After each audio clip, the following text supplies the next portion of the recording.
No ano passado, em plena pandemia, quando estava todo mundo perdido, assim como a classe artística que ficou sem trabalhar, a gente percebeu o quanto é importante fortalecer a nossa cultura local. Quando vimos os artistas passando dificuldades financeiras e casas de shows fechando as portas, percebemos que em todos esses anos, mesmo com a força de vontade de todo mundo que está envolvido na cadeia produtiva da música, a nossa cena ainda é muito frágil e precisa ser fortalecida. Por isso, o Toca na Cena chega ao seu sétimo episódio para falar de coisas práticas, do que dá para fazer e quais as ideias que estão dando certo para a gente se inspirar e se solidificar por aqui também. Nesse episódio, a gente conversa com quem já trilhou esse caminho, especialistas de outras terras, mas com know-how para dar pitaco por aqui também. Então, bora correr atrás do prejuízo? Porque a resposta, meu amigo, está soprando ao vento. Vem com a gente.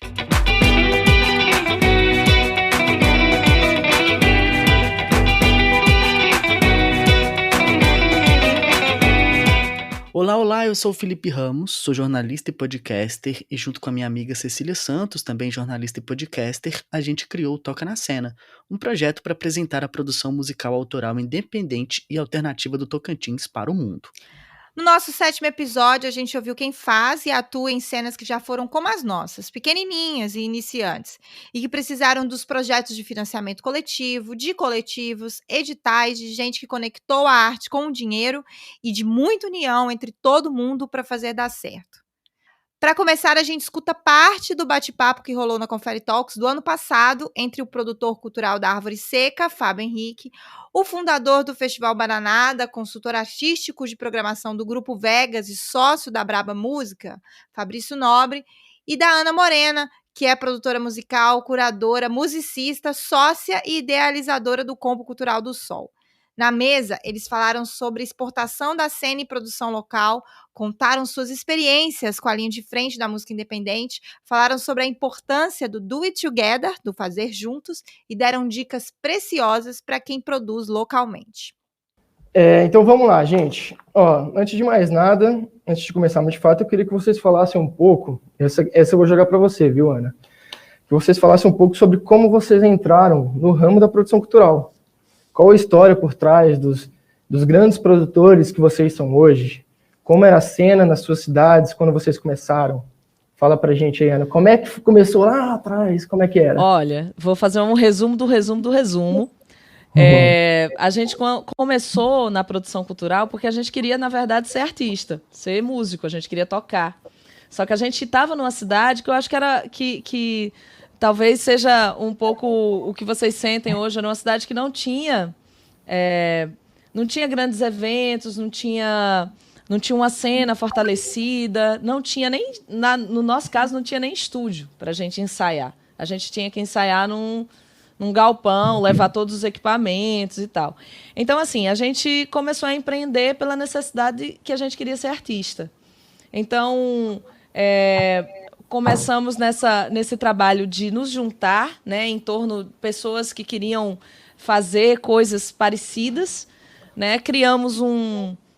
Montamos um estúdio, a gente começou nessa coisa da construção de um estúdio, onde a gente ia ensaiar, depois a gente queria gravar as nossas coisas, aí ampliamos esse estúdio para poder gravarmos as nossas coisas. Depois a gente queria lançar as nossas coisas, não tinha como lançar, a gente via todo mundo lançando através de um selo, então a gente criou um selo para lançar os nossos trabalhos. Depois a gente queria um espaço para tocar, não tinha na cidade um espaço que aceitasse, que entendesse o tipo de trabalho que a gente faz, o tipo de música que a gente tocava, né, que era uma música autoral, de vanguarda, diferente do que está se acostumado a ter nos shows, nos barzinhos e tal, ainda mais há 20 anos, eu estou falando isso de 20 anos atrás. Então, a gente pegou um espaço para a gente poder fazer o show, que foi o Centro Cultural do Sol, que aconteceu durante 15 anos de forma ininterrupta aqui em Natal, e que deu chance à cena potiguar se fortalecer, porque havia um lugar onde as pessoas podiam tocar, onde o público podia ir assistir, curtir, onde gerava esse intercâmbio local, vamos dizer assim, entre as bandas locais, entre os artistas e o público. Mas aí, depois disso, a gente viu que precisava ampliar isso para fora do nosso estado. Que para uma cena ela acontecer de uma forma fortalecida, madura, a gente precisava fazer intercâmbio com pessoas de fora. Então foi aí que surgiu o Festival do Sol, que a gente criou o do Sol para poder fazer com que essa cena amadurecesse. E isso sempre documentando tudo, porque a gente acreditava que para além de fazer, era preciso também ter essa documentação para mostrar que foi feito, para poder angariar, para poder fazer esse trabalho. Basicamente, assim, resumão, né? Foi por aí que a gente começou a trabalhar com o do Sol. A gente não tinha nada e foi galgando. Essa escalada da gente não foi uma escalada pensada. A gente foi fazendo de acordo com a necessidade que foi surgindo. E hoje a gente olha para trás e diz, nossa, realmente, no nosso caso, foi uma forma que deu muito certo. Essa é uma forma, né? Mas tem várias outras. E acho que a documentação desses 20 anos que a gente fez desde o comecinho sinceramente, é um dos nossos principais legados que a gente deixa para a música brasileira, né? Porque é uma música do Rio Grande do Norte, mas passou tanta gente por Natal, e pelo festival e pelo Centro Cultural do Sol, que a gente considera realmente uma documentação da música brasileira, né? Vou passar a fala agora para Fabrício, porque vou ficar por aqui. Não, mas, Fabrício, antes de você falar aí, é muito foda, né? Eu queria dizer que quando eu converso com outros produtores de outros locais, é mais ou menos isso mesmo, né? As pessoas falam, não tem onde tocar, não tem onde gravar, vamos fazer a gente mesmo. E aí vai indo, quando era um negócio para gravar, vira fazer um festival, que aí vira fazer uma produtora, e quando você viu, você já está envolvido com tudo que está acontecendo e já virou. E aí, com a gente, foi assim também aqui em Palmas. E aí, passar para o Fabrício agora para falar a experiência dele. As histórias tem a ver muito com o cenário que a gente está inserido e com a geração que a gente está inserido também. Como a Ana e eu somos de uma geração similar, e nós dois também, assim como Palmas e outras cidades, não no sentido pejorativo, a gente vive em cidades periféricas. Então, assim, o que aconteceu na maioria dos casos é que para você construir essa ação, você começa querendo ser artista e sendo artista, né? Até hoje a Ana é uma baita baixista, tá em turnê, fica metade do ano na estrada quando isso acontece. E eu também já fiz dezenas de shows, e a gente acaba aprendendo a fazer as coisas para se manter no negócio. A gente vive em cidades periféricas e vive numa indústria marginal, assim. A indústria cultural, ela é uma indústria marginal, no geral, mesmo a mainstream é marginal, né? A gente nunca teve tão claro isso, e as pessoas que estão no controle do governo e da situação, infelizmente as pessoas que estão aí dirigindo algumas dessas marquinhas que estão aqui embaixo, principalmente essa mais à direita aí, elas tentam colocar a gente à margem o tempo inteiro. Então, assim, quando você está numa indústria em cidades periféricas, quando as coisas não estão preparadas exatamente para você inserir, quando você não tem uma escola, você não tem debates como esse, constantes como são agora, como isso era no final dos anos 90, no começo dos anos 2000, e há 2 anos atrás, ou até 2 meses atrás, você tem que aprender a construir com as próprias mãos, ou fazendo aquilo com seus parceiros, para poder criar uma situação de você poder prosperar e estar inserido e poder realizar as coisas. Eu acho que tanto nós do Bananada como a turma do Sol, vocês aí, somos realizadores. A gente pensa em fazer as coisas acontecer antes de qualquer coisa. Antes de estar no negócio, antes de fazer a música para estar inserido no mercado, antes de pensar na exposição da nossa cena para o mundo, o que a gente quer fazer, é realizar, é botar as coisas de pé. E depois a gente entende que tão importante quanto é botar as coisas de pé, ou mais, é manter as coisas de pé e contar para as pessoas, como a Ana falou, que contar para isso, mostrar, deixar esse legado, conversar, construir essa história são coisas muito fundamentais. Então a gente começou fazendo isso. E para concluir essa fala inicial, assim, eu acho que o que baseia a produção cultural e o que deixa ela perene, viva, e o que eu tenho descoberto cada vez mais, que é a única coisa que eu sou especialista na vida, que é me manter em pé, o máximo possível nessa profissão, está baseado em 3 coisas. Uma, que é o que e para mim o do Sol é um exemplo muito clássico disso, e o Bananada também, a gente tem coisas muito similares. Uma, compromisso com a localidade, assim. A gente pode fazer coisas no mundo inteiro, e o do Sol e o Bananada já realizaram edições dos seus festivais dentro do Primavera Sound, showcases na Europa, nos Estados Unidos e etc., mas sempre com compromisso com a localidade, sempre pensando em retornar para a cena do Rio Grande do Norte, ou para a cena de Goiás, ou para a cena brasileira, depende do tamanho da sua localidade, ou para a sua comunidade, para o seu bairro, para o seu grupo. Então, esse compromisso com a localidade é fundamental. Outra coisa é continuidade. Não adianta você achar que no segundo, no terceiro, na quarta semana, ou no primeiro disco, ou no primeiro ano do seu festival, você vai conseguir que ele seja viável, ou você vai começar. Claro que dá para você aprender e começar. Eu não comecei o Bananada do 0, eu comecei do 2. E dá para você começar a Confere Talks, por exemplo, baseado no exemplo da Sim São Paulo, das conferências que aconteceram dentro do Bananada e etc.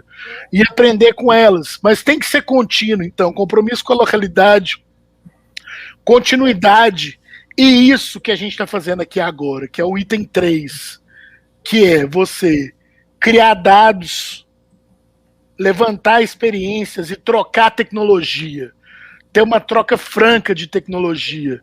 Isso eu aprendi muito com a turma do FDE, com os ninjas e entre nós, assim, e com a galera dos fanzines e dos punks e das cenas que o punk rock no começo era do it yourself, é você fazer sozinho, e de 10, 15 anos para cá é o tal do do it together, é fazer com pequenas comunidades, é fazer junto, é trocar experiência. Então é isso que faz a gente aprender as coisas e se manter em pé, é ter compromisso com a localidade, é sempre voltar, sempre retornar, sempre estudar a sua cidade, sempre estar presente, sempre estar colado nisso, é fazer as coisas continuamente, é o que eu e a Ana estavam brincando aqui no off antes. A gente está parado, mas a gente está trabalhando o tempo inteiro em desenvolver o produto, em criar ideias, e a outra coisa é estar firme na troca de tecnologia, fazer junto, ter o comprometimento em vir aqui falar, em trocar ideia, em aprender com vocês da Árvore Seca, em aprender com vocês com Confere Talks, em estar curioso de saber como é que a Thalita está explicando e como é que a gente pode incorporar a linguagem de Libras nos nossos eventos para poder atender mais gente. Então é isso que a gente tem que aprender a fazer, tem que estar preparado para novidade, para troca o tempo inteiro.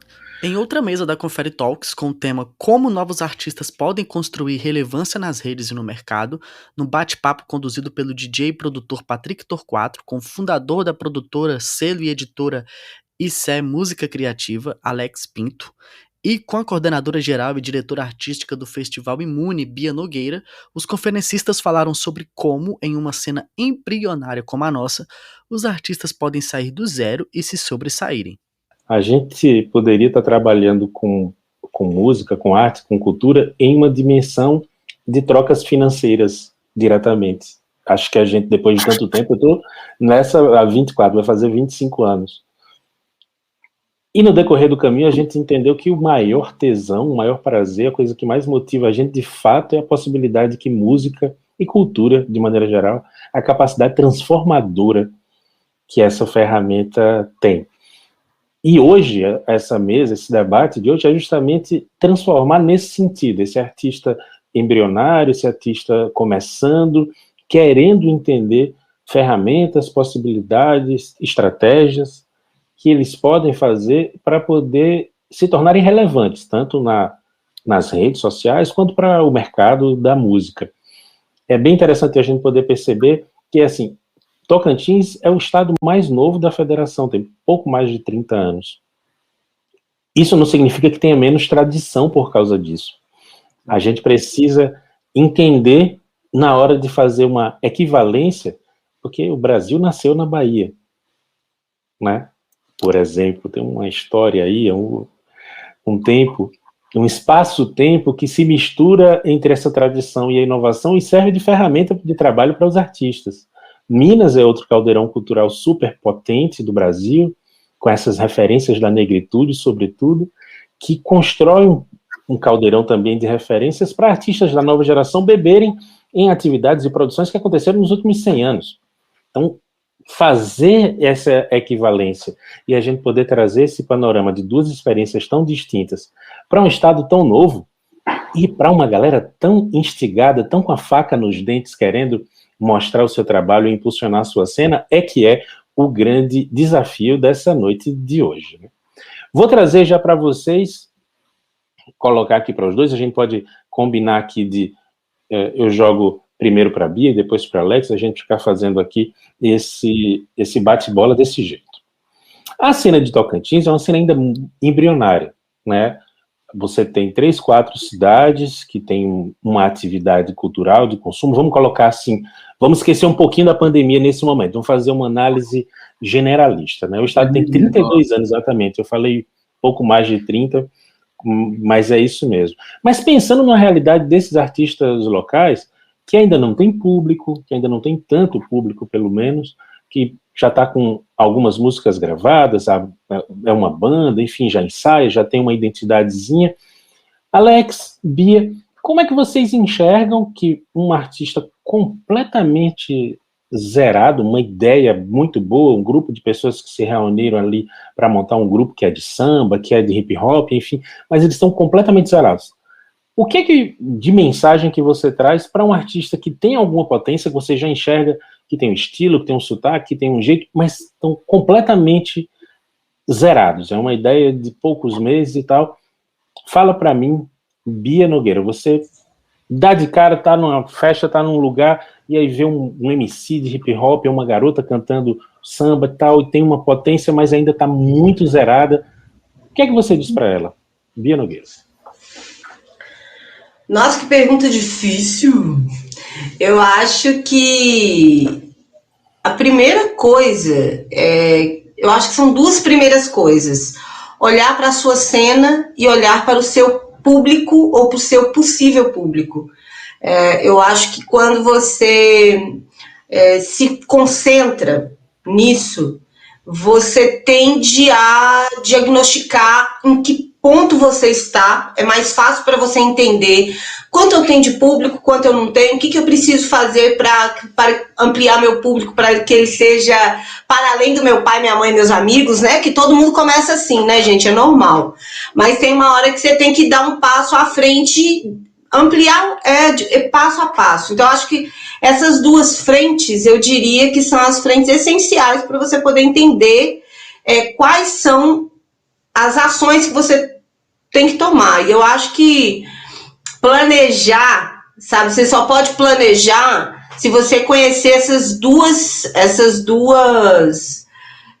aspectos aí, né? Pensando em cena local, pensando no seu público.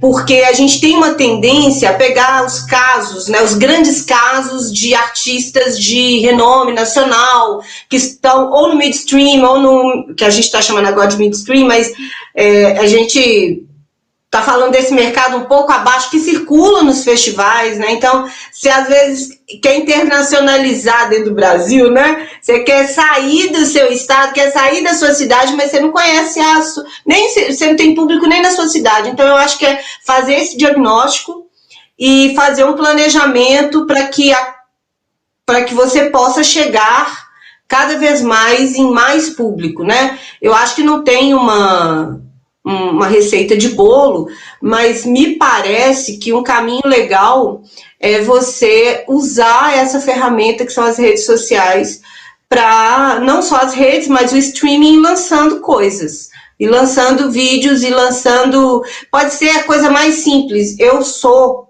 uma das que fica paralisada, querendo sempre lançar coisa com muita qualidade visual, né? E eu acho que às vezes a gente precisa estar presente.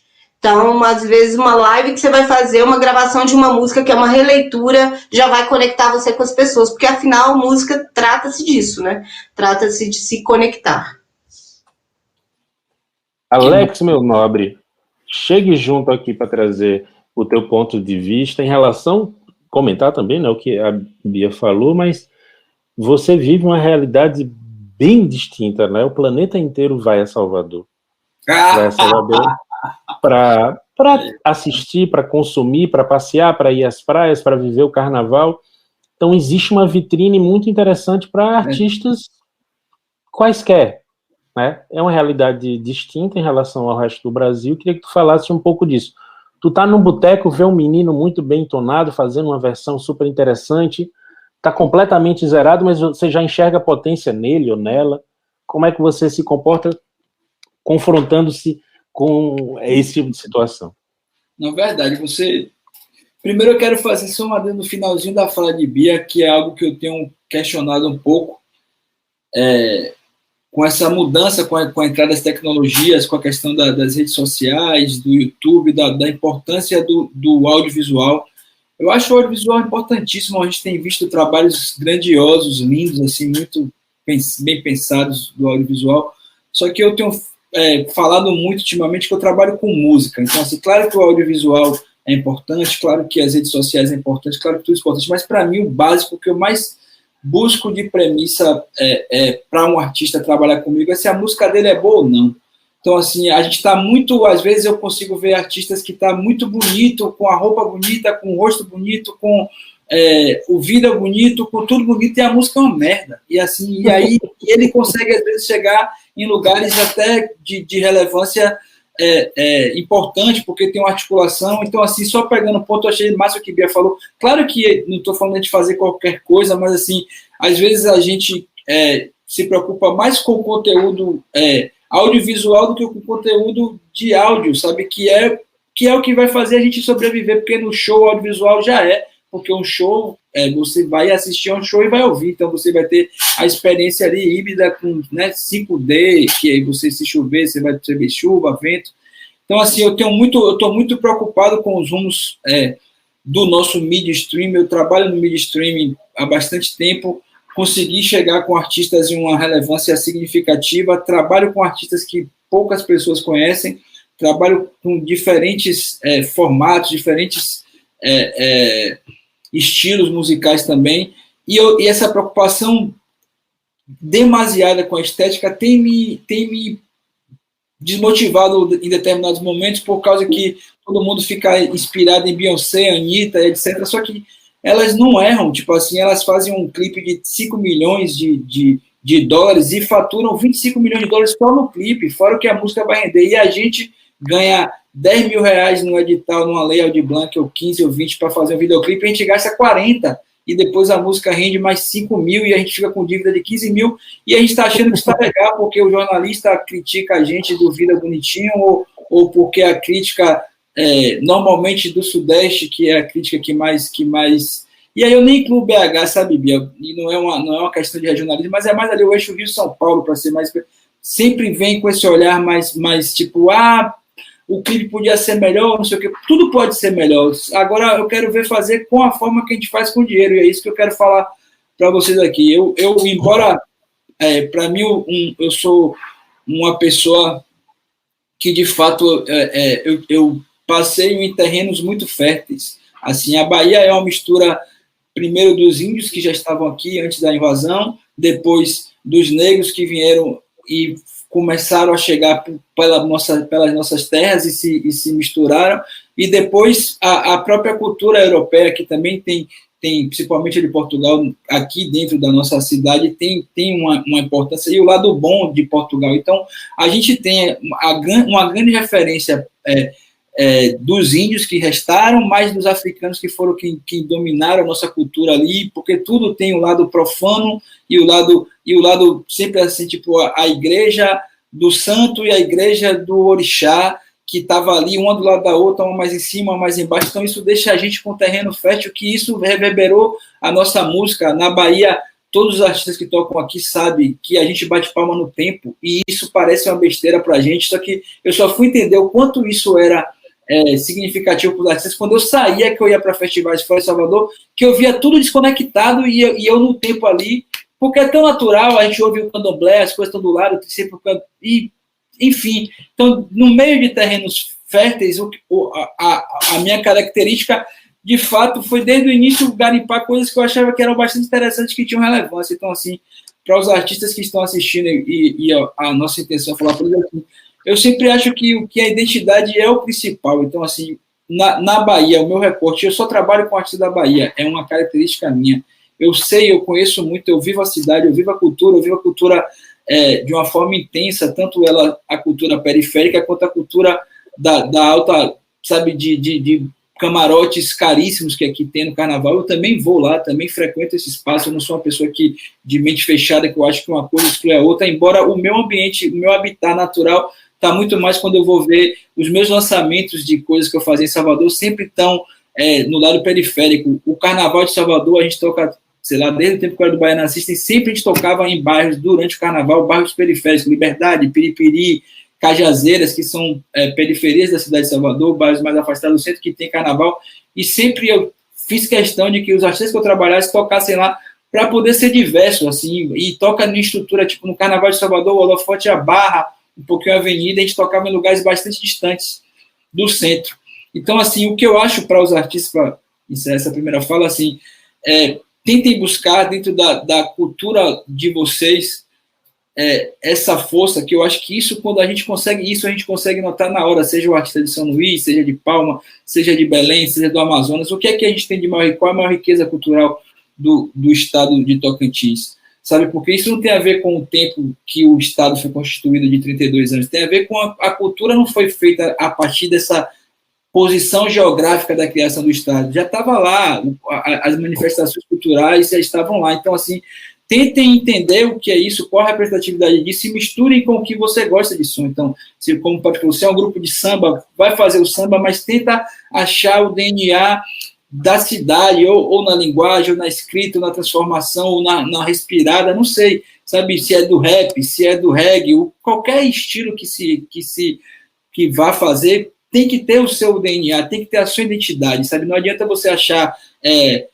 sei lá, crioulo, um artista foda que é do rap, que fica tentando imitar o que crioulo faz, aquilo não vai te levar a grandes lugares, assim, só esse tipo de Ctrl-C, Ctrl-V só funciona no mainstream, porque é dinheiro, os caras empurram 1000 músicas iguais e as pessoas consomem 1000 músicas iguais. No nosso mercado mídia streaming, o que faz a gente conseguir ter alguma visibilidade é exatamente a gente ser diferente um do outro. Então, todo grande artista, às vezes, quando o Bia falou, eu vejo isso, que quando a gente tem uma identidade, tipo assim, tem que fazer uma vida foda, porque os nossos amigos estão fazendo também com muita criatividade, não é foda às vezes só do dinheiro, é da criatividade, então a gente fica obrigado, e isso é muito bom, enriquece o mercado e deixa uma colheita muito mais fértil. Então, o primeiro passo que eu vou dizer para vocês, assim, tipo, invistam muito na música de vocês, e principalmente na identidade, e aí no estilo que você gosta, que consome, misturando, hoje não tem mais aquele negócio, pode ser um rock, um rock com sertanejo que alguém vai gostar, entende? Então, tipo assim, não tá mais naquele lugar, tem que ser rock, tem que ser, o sertanejo agora é de tatuagem e calça apertadinha, o roqueiro é de roupa, mudou tudo, sabe? O achezeiro é de cabelo raspado, tá tudo, então hoje a gente pode fazer tudo, assim, sabe? Então, enfim. E na Confere Música, que aconteceu em outubro, a gente falou sobre como colocar, promover e aumentar o consumo de músicas nos streamings, com um timão de convidados. Verônica Pessoa, jornalista, Head of Label Manager na Alta Fonte e uma das responsáveis pelo nascimento da aceleradora Natura Musical, e Maurício Spinelli, produtor cultural, curador musical e assessor de comunicação PCD e LGBTQIA+, debateram comigo como fazer com que as bandas independentes que estão começando podem ganhar espaço nas grandes distribuidoras e lojas. ontem, o assunto foi a questão do posicionamento, criação de marca, marketing, relacionamento e atuação dos artistas independentes nas plataformas sociais. Hoje a gente está falando de streaming. E uma coisa que ficou clara na mesa de ontem é a importância do artista entender a música enquanto negócio, né? Entender o mercado, estudar, que é exatamente isso que a gente estava falando, entender do que se trata. Não dá mais só para fazer música, você tem que fazer música e entender como tudo funciona. Para um artista independente, seja aquele que já roda há algum tempo, ou aquele que está começando, por onde ele precisa ir quando se trata de distribuição e promoção do que ele cria digitalmente. Assim. Agora a gente vai falar para os pequenos. Eu quero saber do artista independente que está ali, eu gravei meu disquinho, ou eu tenho, sei lá, uns 3 singles. O que eu vou fazer, assim, Verônica? Dá esse caminho das pedras inicial mesmo, porque eu sei que é um caminho enorme, é longo, mas se a gente for pensar no início para trilhar isso aí, para esse pessoal que está começando, vamos falar agora para as bandas do Tocantins. Essa é a ideia, falar para as bandas do Tocantins, é para isso que a gente está aqui. Eu acho interessante entender isso que eu estava falando. O processo de entrega da música, hoje em dia, é completamente outro, porque já não é uma ida física à loja e deixar o teu disco lá. É uma entrega do digital.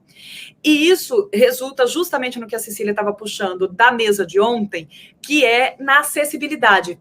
Ou seja, a gente tem uma forma de distribuir que é muito mais acessível do que antes do digital. E aí o que acontece? A primeira coisa é o seguinte, primeiro você faz a sua música, você produz a sua música e você mira nas lojas. Como falei, as lojas é o Spotify, o Deezer, a Deezer, a Apple, a Amazon, tantas outras distribuidoras que existem pelo mundo afora. São mais de 150 distribuidoras que a gente nem conhece. Na China tem umas distribuidoras, distribuidoras não, loja. Na China tem umas lojas exclusivas, Estados Unidos tem lojas exclusivas. Essas que a gente usa aqui são lojas globais, que são lojas que vendem a sua música para o Brasil e para os outros países do mundo. Ou seja, o Spotify vende aqui, assim como ele vende na China, como ele vende no Japão, como ele vende... desculpa, na China não, né, gente? Porque lá tem algumas questões. Mas, enfim, como ele vende no Japão, como vende nos Estados Unidos, como vende no Brasil, América Latina, Europa, enfim, é uma loja que vende a tua música. Para você chegar nela, primeiro vamos pensar o volume de artistas que existe no Brasil, no mundo, no Tocantins, querendo acessar o Spotify e todas essas lojas. É um volume imenso de artistas. Se todos esses artistas fossem falar individualmente com o Spotify e as demais lojas, essas lojas não iam ter condições de organizar esse estoque digital de música que chegaria cada uma de um jeito para eles. Então, o que acontece? Existem distribuidoras digitais, existem empresas que entram no meio entre o artista e a loja. Essas distribuidoras, eu gosto sempre de trazer nomes dessas distribuidoras para não ficar uma coisa tão nebulosa. Existe a Altafonte, que é uma empresa espanhola que está no Brasil. Existe a Believe, que é uma empresa francesa que também opera no Brasil. Existe a CD Baby, existe a OneRPM, existe a Dito, existe a DistroKids, existe a TuneCore, existem várias distribuidoras digitais, cada uma delas com o seu formato. E elas são essas empresas que estão entre a loja e o artista. Então, o primeiro passo, quando você tem os seus singles, quando você tem o seu material, é entender através de qual distribuidora você vai entregar na loja. E aí, como é que você vai escolher essa distribuidora? Tem tantas. Como vai escolher, né? Um mundo de distribuidoras. E assim, falando abertamente, eu entendo que o artista que está começando deve procurar uma distribuidora que a gente chama do it yourself, que é o faça você mesmo. Que é uma distribuidora em que você entra no site dela, você faz um login. Dentro dela, você vai entender qual o custo dessa distribuição, porque claro que todas essas empresas cobram para fazer essa distribuição para as lojas. Então, assim, existem distribuidoras que cobram uma anuidade, e aí você fica livre para lançar quantas músicas quiser durante o ano. Existem distribuidoras que cobram música a música. Cada música que você vai subir, você paga um valor. E existem distribuidoras que fazem acordos lucrando em cima do seu lucro. Ou seja, elas pegam 30% do teu lucro, elas pegam 10% do teu lucro, elas fazem esse acordo de porcentagem. Então, assim, existem essas que eu estava falando, que eu acho muito interessante para o início de carreira, que é uma que são as distribuidoras, em que você faz por você mesmo, que você faz um login, você só faz o upload da sua música online e ela distribui direto, automaticamente para as lojas. E existe também para um segundo momento da carreira, para quem já está com fôlego, quem já tem o seu perfil no Spotify, quem já tem os seus ouvintes mensais, quem já tem a sua audiência na Amazon, na Deezer, sabe? Quem já tem ali um business criado, acho que vale entender um segundo momento de distribuição, que é uma distribuidora que agregue também o marketing. Porque, afinal de contas, não adianta a gente lançar. A gente tem que lançar e comunicar. A gente precisa contar que está fazendo esse lançamento. Isso é super importante. E só para dizer que existem distribuidoras que absorvem a consultoria de marketing, que te ajudam a fazer esse marketing. Nessa distribuidora do It Yourself, que era a primeira que eu estava falando, não tem um departamento de marketing que vai te ajudar, que vai dar consultoria, que vai colaborar com esse lançamento. Mas, mesmo não tendo dentro da distribuidora, o marketing, a assessoria de imprensa, a comunicação das redes sociais, tudo isso precisa acontecer independente da distribuidora. Não tem como a gente lançar um produto sem contar que lançou. Aí ninguém vai saber, né? Ninguém vai ouvir. Então, assim, eu acho que, só resumindo um pouco o que eu falei, é isso. Para você entregar a sua música na loja, você precisa de uma distribuidora no caminho. Essas distribuidoras existem dois tipos. Uma em que você não precisa ter um grande contato com a distribuidora, você pode fazer tudo online. E tem o que eu recomendo para o primeiro momento da sua carreira, e a partir desse desenvolvimento, ter uma distribuidora que tenha um contato mais próximo com você e que possa colaborar para o seu crescimento de carreira.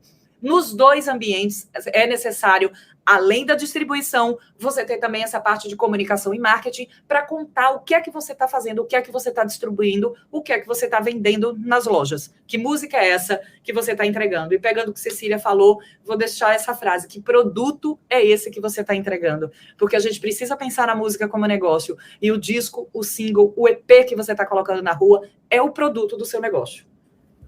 Gente, eu só quero dizer que foi uma aula aqui, né? Vocês anotaram tudo que a Verônica falou? Eu espero que, ó, tô vendo que tem bandas aí, pessoal da música assistindo, porque isso foi uma aula dela, explicou tudo. A partir de agora é só com vocês, né?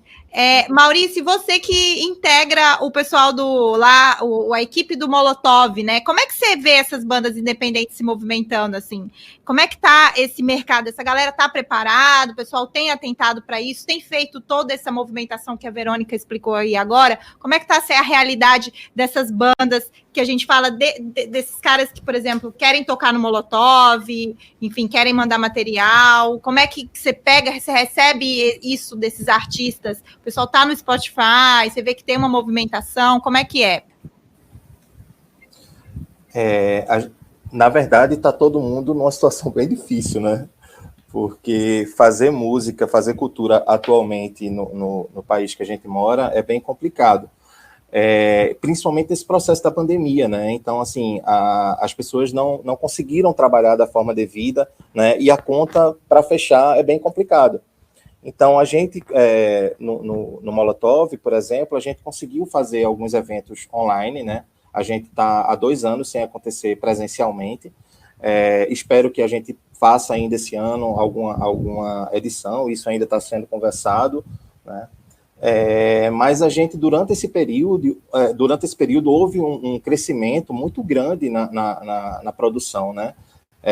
As pessoas, mesmo sabendo que não poderiam levar os seus shows, né, para palco e que o mercado estava nesse processo de mudança, elas continuaram produzindo, né? A gente tem um evento que nasceu dentro do Molotov, que é a mostra Play the Movie, né, que é uma mostra de cinema e música, né, e que a gente fez recentemente agora, e a gente premiou artistas que estavam com finalização de clipes para poder ser lançado, né? Foi um prêmio pequeno, porque é um festival que não tem tanta verba assim, né? A mostra Play the Movie não é um evento tão grande quanto o Molotov, é um evento menor que acontece no interior, né? de Pernambuco, mas a gente abriu para o Brasil e conseguiu premiar 8 artistas, né? E esses 8 artistas conseguiram finalizar os seus clipes e lançar os seus clipes, né? Então, assim, a gente está sempre muito aberto, né? E uma função que o Coquetel Molotov tem, não só nacionalmente, mas com o Pernambuco, a gente está sempre olhando para o interior do estado. Então, a gente está sempre olhando para o Agreste, a gente está sempre olhando para o Sertão, para tentar trazer a cena musical que está acontecendo nesses lugares e que fatalmente não consegue chegar nas grandes cidades tão facilmente, mesmo a gente tendo a internet aí para todo mundo, né? Então, assim, a gente vem desse processo, a gente tem um conselho dentro do Festival Coquetel Molotov, né? Um conselho super diverso, né? E a gente debate várias questões dentro desse conselho, né? E a gente vem, durante esses 2 anos, mesmo com todo esse processo de não poder fazer nada físico, né, fazendo a curadoria dessas bandas, fazendo a curadoria desses artistas que estão lançando clipes, né, porque por mais incrível que possa parecer, a gente teve também artistas independentes em começo de carreira, quase sem nenhum incentivo, produzindo, criando, né, e lançando muita coisa interessante. Assim, tem muita coisa boa sendo feita, né, e muita coisa boa sendo feita sem tanto investimento, né? Às vezes você tem um artista que tem um grande investimento, até de gravadoras mesmo, e que não tem como é que eu posso dizer? Que não tem a criatividade e o brilho de um artista, né, que está lá, às vezes, no norte ou no nordeste do país, e está ali fazendo a sua arte de forma muito orgânica, sabe? E eu acho que os festivais, eles acabam tendo esse olhar, né? Os curadores, como um todo, eles tentam trazer essa cena que está no interior, né, das regiões, né, para que todo mundo possa conhecer, para que a gente possa realmente chegar para outras pessoas, né? Numa altura dessa, a gente já sabe, ficou mais claro ainda que o caminho não é fácil. Furar a bolha e fazer a galera circular nos festivais, as bandas sobreviverem de arte, a cena se tornar autossustentável e a coisa ser digna para todo mundo é difícil. Mas é possível? É sim. E por hoje é isso, esse foi nosso 7º episódio. Curtiram? Obrigado a todo mundo que participou e principalmente por você que escutou a gente até o final. Nos sigam nas nossas redes sociais, o nosso Twitter e o Instagram também é o @conferemusica, tudo junto. O nosso e-mail para quem quiser entrar em contato é o conferemusica@gmail.com. Estamos em todas as plataformas de streaming, fica de olho porque logo tem mais. Toca na cena. Tchau!